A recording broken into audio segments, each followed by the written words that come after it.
Let's go watch it in 2D. No, let's go watch it in 3D. But if we watch it in 3D, then is it worth the cost? Before Maui stole Tifiti's heart, our ancestors wanted to connect our island to all the people of the entire ocean. It's my job as a wayfinder to finish what they started. Moana, show our people just how far we'll go.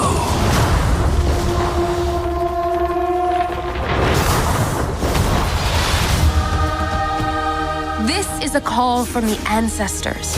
Hidden in a terrible storm, it's an ancient island. Setting foot on its sands would break the curse, bring our people together again. I know what I have to do. Maui, I could really use your help.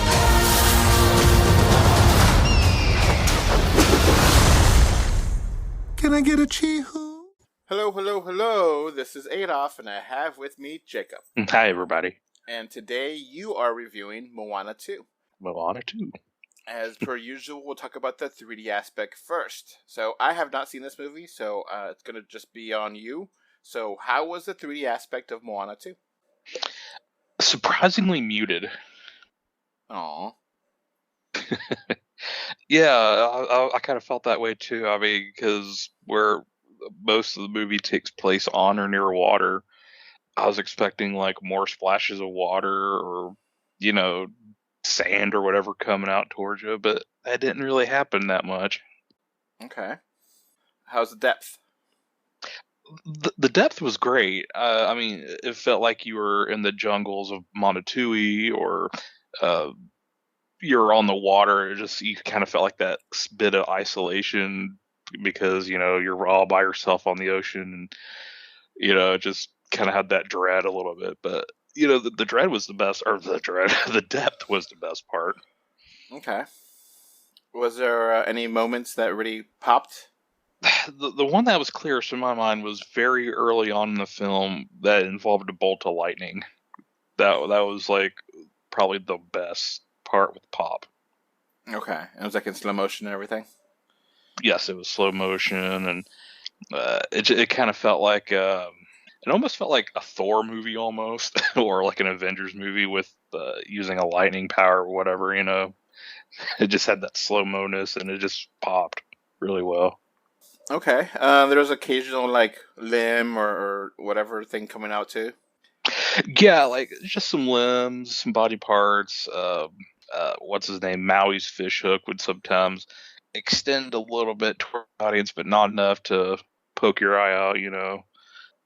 So overall, it doesn't sound like it's bad. It's just you wanted more. Yeah, it was just like either that they didn't want to hurt kids' eyes, or maybe the team who usually does Pixar 3D conversions or whatever took care of this one. I don't know. It's just it seemed very unambitious. Okay, so it looks pretty good, but it doesn't go all the way to being great.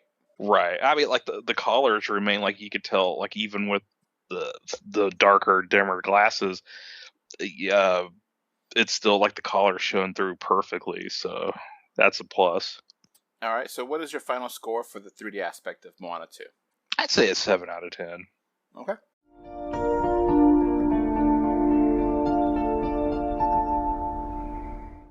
Now let's get to the movie itself. So, how was the movie of Moana 2? The epitome of mediocre. Okay. We're recording this on this November 27th, so that's the day before Thanksgiving. So, Thanksgiving week again. Woo, another Disney classic, right? Yeah, this is like the third, fourth year in a row where there's been a Disney movie on Thanksgiving weekend. With the previous ones being Encanto, Strange World, and Wish, all releasing within a week, within a couple days of Thanksgiving, give or take. Right. And all of those other movies kind of flopped at the box office. Now, Encanto has become a big hit on streaming. People really, really like it on streaming. But I think Yeah. that's Disney kind of undercut themselves with releasing that on Christmas, where we were like, well, I could just wait. Yeah, I mean, it was also height of the pandemic too, and I mean, it's easily the best film that they've done in quite some time, but it shouldn't have flopped in theaters. But what can you do? So, getting back to Moana 2, this is a pretty mediocre sequel. Oh yeah, this is the middest of the mid. All right, when is it set? Is it like right after the first one, or is it, what? It's set 3 years after the first Moana.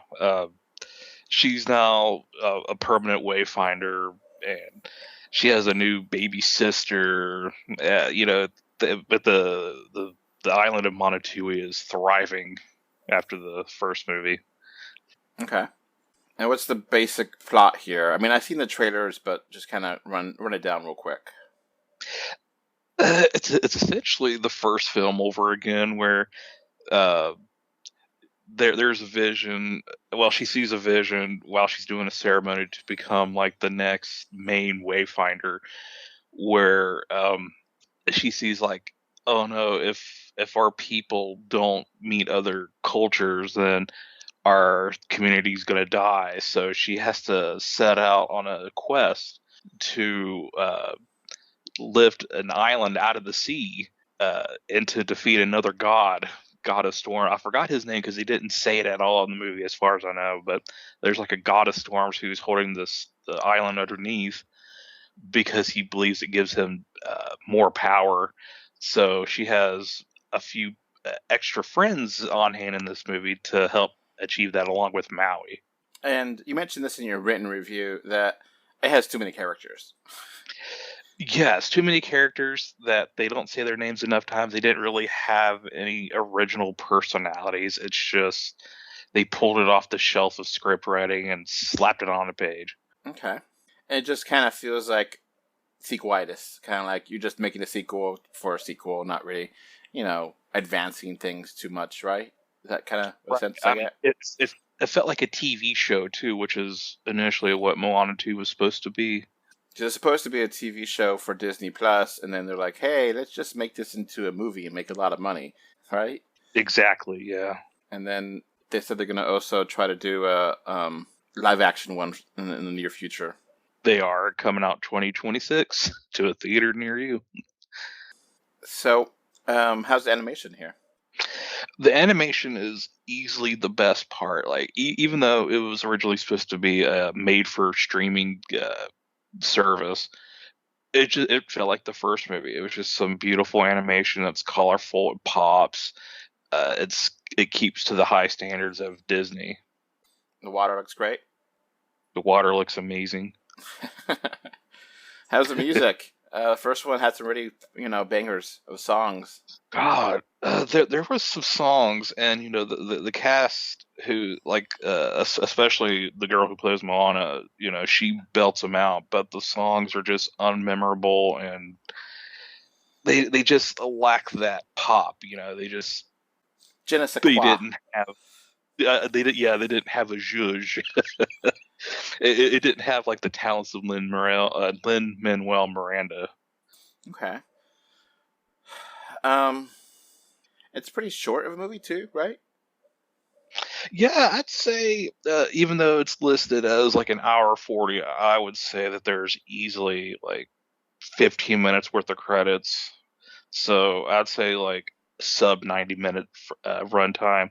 Then you get a couple minutes credits, and you get a 30-second tease of a potential sequel.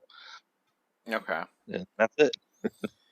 Okay, so I guess, do you think a week from now you'll remember that you've watched this movie, or a month from now? Probably not. It'll probably be like on a TV spot or something. Be like, huh, I watched that. Well, anyway, it wasn't like Encanto where it was just I was captivated by it, or it wasn't even as bad of like Wish, where Yeah, at least I remembered Wish because of how generic it was. subpar and generic. But yeah, Okay. Moana is just like it's shuffled in the back. It's kind of proof that not all sequels are justified or necessary.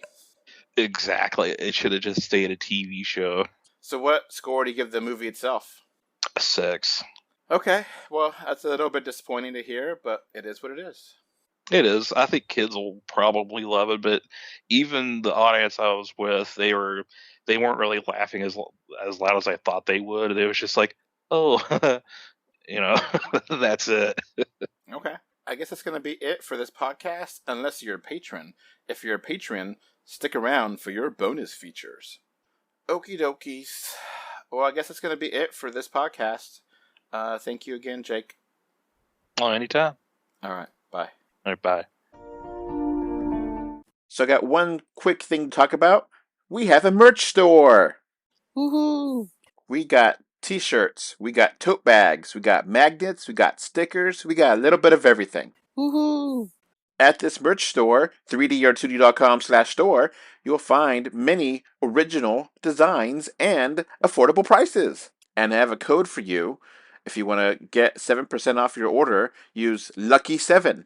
It is spelled out LUCKY and the number 7, and you'll get 7% off your order. That website again is 3dor2d.com/store. Woohoo!